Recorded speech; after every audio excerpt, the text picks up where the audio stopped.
আমি আপনাদের সামনে পবিত্র কোরআন মাজিদের মুহাম্মদের 33 নম্বর আয়াতটা পাঠ করেছি। এই আয়াতটার অর্থ হচ্ছে এই যে আমরা আল্লাহকে অনুসরণ করব আর রাসূলকে অনুসরণ করবে, তোমাদের আমলগুলা তোমরা ধ্বংস করো না। তাহলে এই শুধুমাত্র একটা আয়াত দিয়ে বোঝা যায় যে আমাদের অনুসরণ করতে হবে কাকে? একমাত্র আল্লাহ তাআলা আর আমাদের রাসূলকে, এছাড়া আর কোনো জায়গা কিন্তু আমাদের নেই।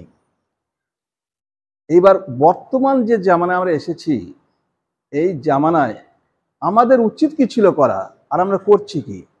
যদি আমরা পবিত্র কোরআন মাজিদের দিকে যাই, সফের একটা 9 নম্বর একটা আয়াত আছে দেখবেন, আর তাওবা 33 নম্বর আয়াত আছে এবং ফাতার 28 নম্বর আয়াত আছে। এখানে আল্লাহ তাআলা রাসূলকে পরিষ্কারভাবে বলছেন, যেই রাসূল তোমাকে আমি হিদায়াত দিয়ে এবং সত্য দিন সহকারে পাঠিয়েছি, তোমার কাজ হলো অন্য ধর্মের উপর আমার এই সত্য দিনকে প্রতিষ্ঠিত করা। তাহলে রাসূলের কাজ কি ছিল? আল্লাহর তরফ থেকে যেটা পাঠানো হয়েছে, যেটা অবতীর্ণ হয়েছে, সেটা আল্লাহর জমিনে আমাদের ছড়িয়ে দেওয়া বা সেটাকে প্রতিষ্ঠিত করা, এই ছিল কিন্তু আমাদের কাজ। আমরা যারা বর্তমানে আমরা বলছি যে আমরা নবীর ওয়ারিস, অবশ্যই এটা যদি আমরা ইবনে মাজার 223 নম্বর হাদিসে দেখি, তা প্রত্যেকটা আলেমগণই হচ্ছেন আমাদের নবীর উত্তরসূরি। কাজটা তাদের, কিন্তু এই আলেম আমি পরে যাব, সংজ্ঞাটা কাদের, আলেম কাদের বলা হয় সেটা আমি নিশ্চয়ই পরে যাব। কিন্তু আমরা কি, আমাদের এই পৃথিবীতে আসার কোন উদ্দেশ্য আমাদের উপর অবতীর্ণ হয়নি? অবশ্যই আমরা আল্লাহ তাআলার খলিফা। এটা সূরা বাকারা 30 নম্বর আয়াতে পরিষ্কার বলা হয়েছে, আমি তোমাদের খলিফা স্বরূপ পাঠিয়েছি পৃথিবীতে। আমরা তাহলে প্রত্যেকে একটা খলিফা। আমাদের কাজ কি? দিন ইসলামের কথাকে মানুষের সামনে ছড়িয়ে দেওয়া। কিন্তু আমরা সে কাজ করছি না, বরং ঘুরিয়ে আল্লাহ যা বলেছে, রাসূল যা বলেছে, তার বিকৃত রূপটাকে আমরা মানব সমাজে ছড়িয়ে দিচ্ছি। এর একটি মাত্র উদ্দেশ্য যে আমরা আপন আপন দল নিয়ে আমরা সন্তুষ্ট থাকছি, আর কি করছি? সব ভাগ ভাগ হয়ে গেছি। আপন আপন দলের কথা যেন আমরা সেইটাকে শিরোধার্য মনে করে সেইটাই আপন আপন সদস্য তৈরি করার ব্যাপারে আমরা খুব উঠে বেড়ে লেগেছি। কিন্তু ইসলাম এমনটি নয়। আমার যে বিষয় সেটা হচ্ছে আল্লাহর নৈকট্য লাভের উপায়। এই আল্লাহর নৈকট্য লাভের উপায় মাত্র দুটো রাস্তায়। এক হচ্ছে আল্লাহ তাআলা যা বলেছেন আপনার সেটা মানতে হবে, আর রাসূল যে ওনার যে সুন্নাত, উনি যেভাবে পদ্ধতি দেখিয়েছেন, সেই পদ্ধতির বাইরে গেলে আমাদের সব কিন্তু বরবাদ। এই আয়াত অনুযায়ী যেটা আমি পাঠ করেছি, তাহলে বোঝা যাচ্ছে আমাদের দুটো জিনিসকে নিতে হবে। একটা হচ্ছে আল্লাহর বাণী, আর আমার রাসূলের পদ্ধতি দেখানো পথ। এর বাইরে কোনো রাস্তা আমাদের নেই, সমস্ত রাস্তা ক্লোজ। যদি আমরা সেই রাস্তা ধরতে যাই, তাহলে পরিষ্কারভাবে আল্লাহ তাআলা আমাদের জানিয়ে দিচ্ছেন সূরা আরাফের 3 নম্বর আয়াতে, আমি তোমাদের কাছে যেটা অবতীর্ণ করেছি তোমরা একমাত্র সেটা অনুসরণ করবে, এছাড়া অন্য কোনো অভিভাবককে তোমরা যদি মানো তাহলে তোমরা আমার রাস্তায় পথভ্রষ্ট হয়ে যাবে। তা নিশ্চয়ই বুঝতে পারছেন অন্য রাস্তা আমাদের ধরা যাবে না, মাত্র একটা আল্লাহর পথ আর রাসূলের দেখানো পথ, বাস, গল্প শেষ। এইবার আমরা বর্তমানে যেটা করছি এটা কিন্তু ইসলাম নয়। কেন ইসলাম নয়? পবিত্র কোরআন মাজিদ সূরা আল ইমরানের 103 নম্বর আয়াতে বলছে যে জাহিলি যুগে সব বিভিন্ন গোষ্ঠীতে ভাগ হয়েছিল, একই দল, মারামারি, কাটাকাটি, হানাহানি তাদের মধ্যে সবসময় চলতো।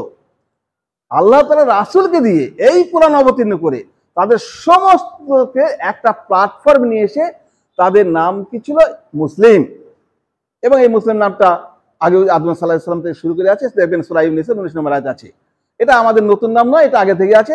মুসলিম কথার অর্থ হচ্ছে কোন একটা জাতি নয়, এরা আল্লাহর বিধান যে মেনেছে, যখন যে নবী রাসূল এসেছেন সেই বিধান যে মেনেছে সে মুসলিম। বুঝে গেল? পরিষ্কার, এটা পরিষ্কার। এইবার আমরা এখানে কি করছি? আমরা তার জায়গাকে অন্য অভিভাবক বানিয়ে নিচ্ছি। কেন? আমরা কথায় কথায় বলছি এটা আমার হুজুর বলেছে, এটা আমার বড় শাইখ বলেছে, এটা আমার আরেকজন বিরাট পণ্ডিত, উনি আর মতো জ্ঞান কারো নেই, উনি বলেছেন। আমরা ভুলতে বসেছি, 99% জায়গায় ভুলে গিয়েছি যে এখানে আল্লাহ বলেছে কিংবা রাসূল বলেছে, আমরা সব ভুলে যাচ্ছি। এবং এই যে ভুলে যাওয়ার ব্যাপারটা, এটা কিন্তু আল্লাহ তাআলা গোপন রাখেননি। পরিষ্কারভাবে ফুরকানের 30 নম্বর আয়াতে আল্লাহ তাআলা বলেই দিচ্ছেন যে রাসূল সাল্লাল্লাহু আলাইহি ওয়াসাল্লাম বলবে, মানে ভবিষ্যৎ বলবে, এবার কবে বলবে? সেই কিয়ামতের মাঠে রাসূল সাল্লাল্লাহু আলাইহি ওয়াসাল্লাম বলবেন, হে আমার প্রতিপালক, আমার জাতির লোকেরা এই কোরআনকে পরিত্যক্ত গণ্য করেছিল, আমরা যে কোরআন ছেড়ে দেব এটা আল্লাহ তাআলা ভালো করে জানেন, তাই ঘোষণা দিয়ে দিয়েছেন আমার জাতির লোকেরা কোরআন ছেড়ে দিয়েছে। আজকে আপনি দেখুন যারা শিক্ষিত ছেলে আছেন তাদের পক্ষে বোঝেন আমার অতি সহজ হয়ে যায়, যে তারা আজকে ইউটিউব দেখছে না ভাই, তারা যত দেখবেন গন্ডগোল দ্বন্দ্ব বড় বড় আলেমদের মধ্যে, আমি ভেবেই পাই না যে তিনি বড় একজন মাদানি, তিনি বলছেন যে ওনারা এটা মানেন না, ওই হানাফি লোকটা ওরা কাফের হয়ে গেছে। আবার এদের মধ্যে একজন বলছে ভাই ওরা কাফের হয়ে গেছে, ওরা শয়তান, ওরা দিনভ্রষ্ট, পথভ্রষ্ট। একে অপরকে যখন বলছে তার মানে বোঝা যাবে আর একজনকে আপনি প্রকৃত মুসলিম পাচ্ছেন না, মানে পরস্পর পরস্পর সবাইকে কাফের ফতোয়া দিচ্ছে। এখন বর্তমান জামানায় কাফের ফতোয়া দেওয়াটা ইসলামের সবচেয়ে সহজ একটা বাক্য, যেটা রাসূল সাল্লাল্লাহু বারবার বলেছেন যে তুমি যদি একজনকে কাফের বলো তাহলে দরবার দুইজনের মধ্যে অবশ্যই একজন কাফের, দুইজনকে যদি কেউ কাউকে শয়তান বলো তাহলে তোমাদের দুইজনের মধ্যে অবশ্যই একজন শয়তান হবে। কিন্তু এই ভদ্রলোকরা কোরআন ছেড়ে দিয়ে দুনিয়ার স্বার্থে ইসলামটাকে ব্যবসার খাতিরে লাগিয়ে দিয়ে তারা আসল যে উদ্দেশ্য আল্লাহর যে বাণী তারা ভুলে গিয়ে নিজের পথকে প্রতিষ্ঠিত করার ব্যাপারে, সমাজে নিজের প্রতিষ্ঠা হওয়ার ব্যাপারে, অর্থনৈতিক পরিকাঠামো তার নিজস্ব উন্নতি করার জন্য আজ জালসা বা যাই বলেন না কেন হাজার হাজার টাকা নিয়ে তারা যা করছে এটাকে তারা পেশায় পরিণত করেছে এই দিন ইবাদতটাকে। আজকে আমাদের ইবাদত বলে আর কিছু নেই, আমরা নামাজ পড়তে এসেছি, আমরা যারা সাধারণ মানুষ এর ইবাদত করছি, কিন্তু আমরা পাপে জড়িয়ে যাচ্ছি। 7084 নম্বর বুখারী শরীফ দলিল বলছে তোমাদের মধ্যে একটা সম্প্রদায় থাকবে যারা নিজের জাহান্নামে যাবে, তোমাকে নিয়ে যাবে, দেখা যাবে না। কি করে বলবেন? আজকে ধরুন আমি আপনাকে বলি, রাসূল সাল্লাল্লাহু আলাইহি ওয়াসাল্লামকে আল্লাহ তাআলা হুমকি দিয়ে বলছেন, সহজভাবে নয়, অত্যন্ত হুমকি দিয়ে বলছেন।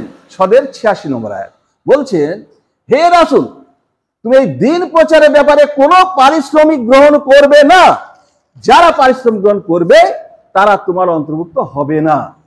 কি সুন্দর কথা। এবার দেখুন তাদের চরিত্রগুলো আমরা দেখিনি, তাদের বৈশিষ্ট্যগুলো কি। পৃথিবীর যত নবী রাসূল এসেছেন এ পর্যন্ত কেউ ছিলেন রাখাল, গরু চড়িয়েছেন, কেউ মেষ চড়িয়েছেন, কেউ দর্জির কাজ করেছেন, কেউ কৃষি কাজ করেছেন, কেউ রাজমিস্ত্রির কাজ করেছেন, কেউ ঘরামির কাজ করেছেন, কেউ ছুতর মিস্ত্রির কাজ করেছেন, কেউ কামারের কাজ করেছেন, কেউ কুমোরের কাজ করেছেন। তাদের পেশা ছিল সবার। আজকে আপনাদের কেউ চাষি, কেউ মাস্টার, কেউ ডাক্তার, কেউ উকিল, কেউ ভিক্ষাবৃত্তি করে, কেউ রিক্সা চালায়, প্রত্যেকের কিন্তু একটা পেশা আছে না ভাই? কিন্তু দুঃখের বিষয় ওই যাদের আমরা বলছি, খুব সহজে উদাহরণ দিই, বর্তমানে বলুন তো 1 কেজি সোনার দাম বেশি হবে না 1 কেজি বিষধর সাপের বিষ বেশি দাম? বলুন তো, খুব সহজ বুঝে। যারা একটু খোঁজ রাখেন তারা অবশ্যই বলে দেবে যে সাপের বিষের দাম বেশি। বর্তমান যারা এই সাপের বিষের দাম বেশি, যারা বড় বড় ডিগ্রি নিয়ে তার ডিগ্রি বলতে লাইন ধরলে ট্রেনের মতো হয়ে যায়, তারা স্টেজে বসে হাজার হাজার টাকা নিয়ে এই সাধারণ মানুষকে বোকা বানিয়ে নিজের জাহিরি করে নিজের দলের সদস্য জোগাড় করার চেষ্টা করে, আর সাধারণ মানুষকে তারা পথভ্রষ্ট করে এদের টাকা নিয়ে তারা বাড়ি গাড়ি শব্দ করে, আর সব কি তারা অর্থ চালাচ্ছে। এরা দিনটাকে পরিষ্কার ভাবে তারা পেশায় পরিণত করেছে। ইসলাম সেই দিন ধ্বংস হতে শুরু হয়েছে যেদিন আমার দিনটা, এই মুসলিম দিনটা পেশায় পরিণত হতে শুরু করেছিল। রাসূল সাল্লাল্লাহু দিয়ে আল্লাহ তাআলা পরিষ্কার বলছেন, তাওবার 111 নম্বর আয়াতে বলছে, আল্লাহ নিজে বলছেন, কি বলছেন? আমি তোমাদের জান আর মালকে ক্রয় করে নিয়েছি, কিসের বিনিময়ে? জান্নাতের বিনিময়ে। তাহলে জান্নাত পেতে গেলে আপনাকে জান আর মাল আল্লাহ রাস্তায় দিতে হবে। কিন্তু দুঃখের বিষয় 180 ডিগ্রি উল্টিয়ে এই আল্লাহর কালাম পড়ে দিনের মানে খেদমত করার নাম নিয়ে তারা লক্ষ লক্ষ টাকা মানে ইনকাম করে তার বাড়ি গাড়ির স্বপ্ন দেখছে এবং করছে, যা ইসলামে অবৈধ, হারাম। বুঝে গেল পরিষ্কার? ইসলামকে ধ্বংস করার জন্য এরাই যথেষ্ট, এরাই সাপের বিষ। এই সাপের বিষের সমাজের দাম বেশি। বুঝে গেল পরিষ্কার? আজকে আপনি যদি বলেন যে নিঃস্বার্থভাবে একটা বক্তাকে নিয়ে আসেন, আসবে না। কিন্তু এখনো কিয়ামত পর্যন্ত একটা দল কিন্তু হকের উপর থাকবেই, হয়তো আমরা তাকে চিনি না। 4844 নম্বর মুসলিম শরীফের দলিল, একটা দল কিয়ামত পর্যন্ত হকের মধ্যে থাকবেই। হয়তো আমি না থাকতে পারি, আর একজন আছে, আপনাদের খুঁজে নিতে হবে সেই লোকগুলাকে। আর ইসলাম নিয়ে একটা মারাত্মক ব্যবসা চলছে। আর একটা পথ আছে দেখবেন, যে যারা অনেকে বলে ভাই আমার এই তো আমাকে মুরিদ তৈরি করতে হবে, এটা একটা ব্যাপার। আমরা আসলে জানি না এসব অর্থটা কি। আমরা এই নিয়ে একটু যদি বলি, খুব সুন্দর ব্যাপার। আমি বলছি প্রত্যেকের মধ্যে ভালো আছে, খারাপ আছে, আমাকে ভালোটা তুলে নিতে হবে রাসূল যেটা বলেছে। খুব ওদের সহজ, কোনো শখ কঠিন নয়। ওরা বলে যে আমরা যে ভাই পীর, অবশ্যই পীর আছো। কি পীর? পীরের মানেটা কি? পীর মানে হচ্ছে বৃদ্ধা বা জ্ঞানী। তাহলে জ্ঞানী কথাটা আমাদের শাস্ত্রে আছে। ফাতিরের 28 নম্বর আয়াতে পরিষ্কার বলছে যে জ্ঞান ছাড়া আল্লাহকে ভয় করা পড়ে না, জ্ঞানী ছাড়া। তাহলে জ্ঞানী কথাটা আমাদের আছে, সমস্যা নেই। আমরা বলি মুরিদ, সমস্যা নেই, তুমি আমার ভাই, তুমি মুরিদ বলো, আমার সমস্যা, তুমি আমার ভাই। মুরিদ মানে কি হচ্ছে? সে তার শিষ্য, তার অনুসারী, তার অনুগামী। তুমি হও না সমস্যা, কিন্তু কথা হবে কার? আল্লাহর। পথ হবে রাসূলের। যদি তোমার কাছে স্বার্থ ঢুকে যায় যে আমার মুরিদ হবে, তুমি গেলে ওই পথে, ভুল পথে। মুরিদ হবে কার? সদস্য তৈরি করতে হবে আল্লাহর। হক্কানি পীররা তৈরি করে কার সদস্য? আল্লাহর, আমার নয়। আজকে দেখুন পৃথিবীর সমস্ত মানুষের আমল যদি আমি এক পাল্লাই করি, আমার আবু বকর সিদ্দিকের আমল অনেক বেশি হবে। তিনার মুরিদ কজন ছিল বলেছি তুমি আমার মুরিদ হও না? সব হবে কার? কার মুরিদ হবে ভাই? আল্লাহর। রাসূল উনি কার বান্দা ছিলেন? আল্লাহর। উনাকে নবীয়ত দেওয়া হয়েছে, একটা গুণ বৈশিষ্ট্য দেওয়া হয়েছে, কিন্তু উনাকে সাবধান করে দেওয়া হয়েছে যে তোমাকে আমি হিদায়াত দিয়েছি। হিদায়াত মানে বোঝেন? আমরা অনেকে বলি ওই লোকটাকে আল্লাহ হিদায়াত দিয়েছে তাই পেয়েছে, আমরা দেয়নি তাই পাইনি। ব্যাখ্যাটা ভুল, ব্যাখ্যা ভুল। আপনার মনে করুন আপনারা 3 ভাই, আপনার বাপ 2 ভাইকে জমি দিল, আপনাকে দিল না, আপনি রাগ করবেন না? বাপের বিরুদ্ধে বিদ্রোহ করবেন না? থানায় কেস করবেন না? মারামারি করতে যাবেন না? বাপকে মারতে যাবেন তো নিশ্চয়ই, মারবেন না? এই বাপ তুমি আমাকে দিলে না, আমি তোমার কি হতো, আমাকে জন্ম দিয়ে দিল, বলবে না? বলবে না। তাহলে আল্লাহ ওই লোকটাকে হিদায়াত দিল, আপনাদের মধ্যে 5 জন 2 জনকে দিল, এই লোকটার মধ্যে 2 জন দিল, আর 28 জনকে দিল না। এরা আল্লাহর নামে অভিযোগ করবে না? আল্লাহ তুমি আমাদের হিদায়াত দিলে না কেন? ওই লোকটা দিলে, আমাকে দিলে না কেন? আমি কি অপরাধ করেছিলাম? তোমার বিরুদ্ধে আমার অভিযোগ। আল্লাহকে কাঠগড়ায় তোলাবেই সেদিন, কিন্তু আল্লাহ কাঠগড়ায় উঠবে না। হিদায়াত মানেটা হচ্ছে, হিদায়াত মানেটা আমি বলবো, আমরা বেশিরভাগই বুঝি না হিদায়াত মানে কি। হিদায়াত হচ্ছে আল্লাহর যত আদেশ, যত নিষেধ, যত উপদেশ, আল্লাহর নৈকট্য লাভ করার জন্য যা যা প্রয়োজন আল্লাহ সব দিয়ে দিয়েছেন, এর নাম হচ্ছে হিদায়াত। এগুলো হচ্ছে হিদায়াত। এই হিদায়াত গুলা আল্লাহ আপনাদের ঘাড়ে চাবি দিয়েছে। মাইদা 16 নম্বর আয়াতে বলছে যারা আমার মর্জি অনুসরণ করার চেষ্টা করে, আমি আল্লাহ তাকে সহজ পথে চালাই। তাহলে আপনাকে চেষ্টা করতে হবে পথ ধরা, তবে আল্লাহ পথ ধরাবে আপনাকে। এছাড়াও মুহাম্মদের 17 নম্বর আয়াতে দলিল আছে যে আমার পথে চলার চেষ্টা করে, আমি আল্লাহ তার ঈমান এবং তার শক্তি বাড়িয়ে দিই আমি। তাহলে আপনাকে আগে চলার চেষ্টা মানসিকতা রাখতে হবে, তবে আল্লাহ দেবে, না দেবে না। তাহলে আপনার পাওয়ার উপর নির্ভর করে কি? আপনার উপর না। এছাড়াও আপনার সাংঘাতিক একটা মনীষের প্রায় হামেশাই বলেন, দেখবেন রদের 11 নম্বর একটা আয়াত খুব ব্যাখ্যা করেন কি, যে সম্প্রদায়, যে জাতি নিজের অবস্থার পরিবর্তন যতক্ষণ না করে, আল্লাহ বলে আমি তাদের অবস্থার পরিবর্তন ততক্ষণ করি না। আমাদের অবস্থার পরিবর্তন আমাদের করতে হবে। আজকে যা বিশ্বে আমরা যে অপদস্থ হচ্ছি, মার খাচ্ছি, অবহেলিত হচ্ছি, লাঞ্ছিত হচ্ছি, এত সংখ্যায় থাকার কারণ কাদের দোষ ভাই? ইহুদিদের দোষ কি খ্রিস্টানদের দোষ দেবেন না? কুরআন আপনাকে শিক্ষা দেয়নি? আপনি সূরা 30 নম্বর আয়াতে পরিষ্কার বলছে তোমরা তোমাদের হাতের যা কামাই করেছো তার প্রতিফল পাবে। আজকে এই 200 কোটি মুসলিম তারা বিভিন্ন দলে ভাগ হয়ে গেছে। আজ বলছে তোমার আমাদের এক হওয়া দরকার। কেন? আজ তোমার বড় স্বার্থ পড়েছে, মার খাচ্ছে এই স্বার্থে, কাল স্বার্থ গুটিয়ে যাবে, কাল আবার যা তাই হবে। আর আল্লাহ বলছে তোমরা সবাই এক বৃন্তে এসো, সবাই তোমাদের এক জায়গায় এসো। এটা কোরআনের 1450 বছর আগে সূরা আল ইমরানের 103 নম্বর আয়াতে আল্লাহ ঘোষণা করেছেন। সূরা আনামের 159 নম্বর আয়াতে আল্লাহ ঘোষণাই করে দিয়েছেন যে তোমরা যারা আমার এই সত্য দিনকে নিয়ে মতভেদ তৈরি করে বিভিন্ন দলে দলে ভাগ হয়ে গেছো, হে রাসূল তাদের তুমি বলে দাও তাদের সঙ্গে তোমার কোনো সম্পর্ক নাই, তার এখতিয়ার আমার হবে, সেদিন বুঝিয়ে দেব। কি বলেনি? তাহলে আপনি কেন ভাগ হলেন? তাহলে যারা কোরআন পড়ছি, রাজির হাদিস পড়ছি, আমি বড় ডিগ্রিধারী বলে সমাজে পরিচয় দিচ্ছি, তারা আলাদা আলাদা দল করে তার গর্ব করছে আমরা ঠিক, আমরা ঠিক। ভাই ঠিক সবাই তোমরা আবার দেখো কোরআন হাদিসটা দেখে তার বিচার হয়ে যাবে। কিন্তু আমরা সেটা বলি না।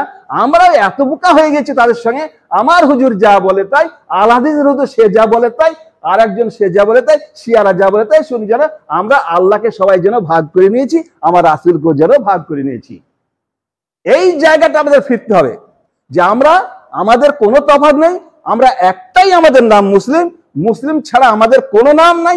এই নিয়তটা যদি করতে পারেন, আর আমার আল্লাহ দেখানো পথ, রাসূলের আর দেখানো যে পদ্ধতি, এই দুটো ছাড়া আমি আর কিছুই মানতে রাজি নই, এই নিয়ত করেন, এই নিয়তের জন্যই আল্লাহ আপনাকে জান্নাত দেবে। এটা দলিল বুখারী শরীফে 1 নম্বর হাদিসে আছে, মিসকাত শরীফে 1 নম্বর হাদিসে আছে, আর মুসলিম শরীফে 3793 নম্বর হাদিসে এইটাই আছে।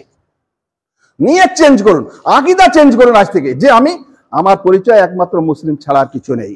কিন্তু দুঃখের বিষয়, ফারাজিরা বলতে শিখেছি বাবা আমি তো আল হাদিস, হানাফি ভাইরা বলছে আমি তো হানাফি, হাম্বেলি বলছে আমি হাম্বেলি, মালিকি বলছে আমি হাম্বেলি। পরিচয় কোথায় পেল? পরিচয় তো কোরআন বলছে আমার আল্লাহ, আমার মুসলিম। আপনি সূরা আনামের 163 নম্বর আয়াতে বলছে আমার পরিচয় মুসলিম, আল ইমরানের 64 নম্বর আয়াতে বলছে আমরা মুসলিম, ইউনূসের 19 নম্বর আয়াতে বলছে মুসলিম, ওই ইউনূসের 84 নম্বর আয়াতে বলছে মুসলিম, আমরা সবাই মুসলিম। তাহলে এই মুসলিম নামটা পরিচয় দেওয়া বাদ দিয়ে আমরা দিচ্ছি আমাদের মানব রচিত একটা নাম। কি ভাই, এই নামই আমাদের পথভ্রষ্ট হওয়ার জন্য যথেষ্ট। তাই আমি আপনাদের এই কথা বলবো যে আজকে থেকে আল্লাহর নৈকট্য লাভ পাওয়া খুবই সহজ, আবার খুবই কঠিন। যদি আপনার আকীদা পরিবর্তন করতে পারেন, বলে ভাই আকীদা পরিবর্তন এই বুড়ো বয়সে কি হলে হবে? আপনি অনেক মার্ডার করেছেন, আপনার আকীদা পরিবর্তন হবে। 3470 নম্বরে বুখারী শরীফের দলিল আছে, আমরা সবাই জানি, বড় বড় জালসা শুনেছি, 3470 বুখারী শরীফের দলিল। 100 জনকে একটা মানুষ খুন করার পরেও শুধু আকীদা পরিবর্তন করার জন্যই সে আল্লাহর কাছে ক্ষমা পেয়েছে। ভাই ভাই মনি সাহেব, আপনি তো কিছুই করেননি, আপনি হয়তো একটা মানুষও খুন করেননি, আপনি কারে এমন কিছু ক্ষতি করেননি। আকীদাটা পরিবর্তন করুন যে আজ থেকে আমার পরিচয় আমি এক মুসলিম, আমার এক মুসলিম আর এক মুসলিমের ভাই, আমাদের মধ্যে কোনো দ্বন্দ্ব নেই, আমরা একই জায়গায় থাকবো, আমরা একই জায়গায় খাবো, আমরা একই কোরআনের মধ্যে থাকবো, আমরা একই রাসূলকে মানবো, আমার একই আল্লাহর বাণী হবে, আমার কোরআন এক, আমার সব এক, আমার মাযহাবও এক। এই মাযহাব কটা এটাই ম্যাক্সিমাম মানুষ জানে না। কেউ বলে ভাই আমাদের মাযহাব অমুক, আমার মাযহাব হানাফি, মালিকি, হাম্বলি। বলে না ভাই, মুসলিমদের মাযহাব একমাত্র ইসলাম। বুঝে গেল পরিষ্কার? এই সত্য জিনিসটা আপনাদের কাছে আনতে হবে। আজকে এই সত্য জিনিসটা আস্তে আস্তে মুছে যাচ্ছে, পরিষ্কার মুছে যাচ্ছে। আর আমরা কি করেছি? সত্যের সঙ্গে মিথ্যার এমন মিশ্রণ ঘটিয়ে ফেলেছি যা আর আলাদা করা বড় কঠিন।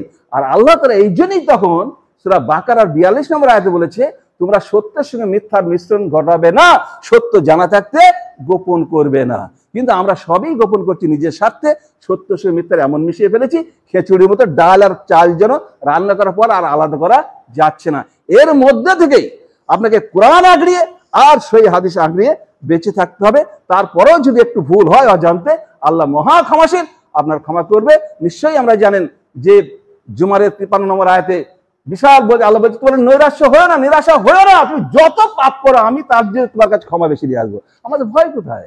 আমরা ঈমান এনেছি। আর নামাজ বলে শেষ করে দেবো, আমরা যে নামাজটা পড়ছি এটা আমাদের নামাজ হচ্ছে একটা আনুষ্ঠানিক 5 ওয়াক্ত নামাজ। এটা পড়তে হবে।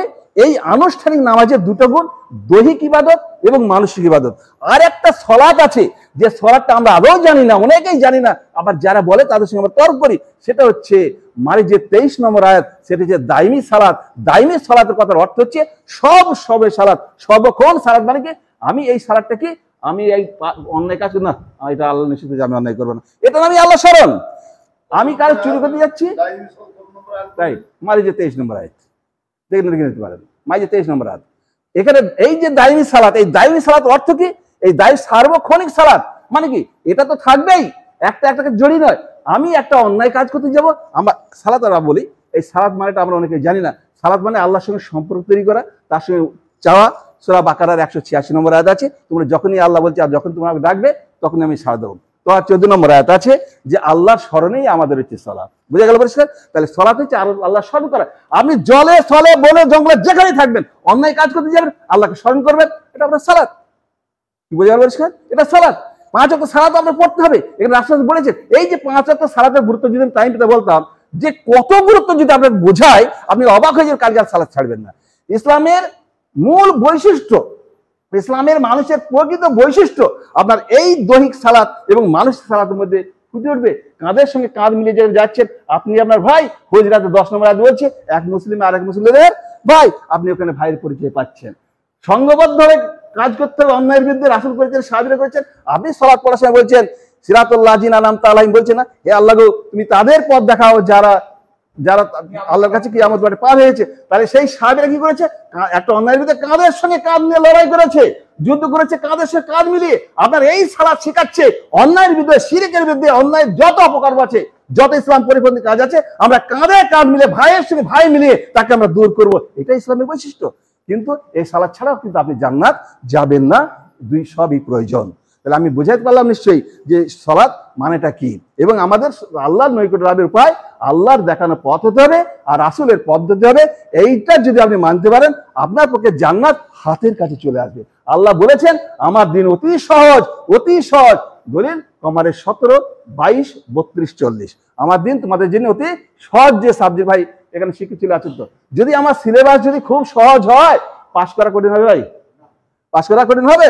আমার আল্লাহ বলেছে আমাদের এত ভালোবাসেন, এ ভাই তোদের জন্য সিলেবাস খুব সহজ করে দিয়েছি পাস। কিন্তু আমরা সিলেবাসটা আমরা কাটতে কাটতে, পণ্ডিতি ফলাইতে ফলাইতে ফলাইতে, ইমানের সত্যটা রচনা করতে করতে আমাদের একটা ছেলে সারা জীবন শেষ। তো ইসলামই বুঝলো না।